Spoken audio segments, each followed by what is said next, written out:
সমালোচনা তোমার লাইফে থাকবে।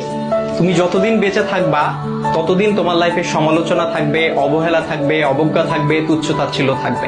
এটাই স্বাভাবিক, এটাই জীবন। তবে এই যে সমালোচনা, এই যে তুচ্ছতাচ্ছিল্যতা, এই যে অবজ্ঞা, এই যে অবহেলা, এই বিষয়গুলোকে খারাপ লাগার দিক হিসেবে নিলে হবে না। এগুলোকে তোমার অনুপ্রেরণা হিসেবে নিতে হবে।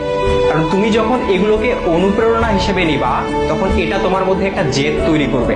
আর যেই জেদটা তোমাকে কঠোর পরিশ্রম করতে কি করবে ভাইয়া? অনুপ্রাণিত করবে।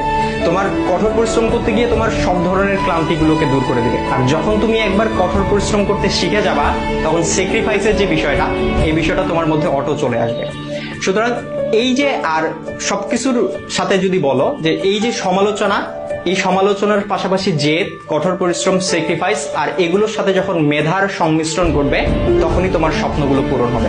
সুতরাং সমালোচনাকারীর এই যে সমালোচনা, এই যে অবজ্ঞা, এই যে অবহেলা,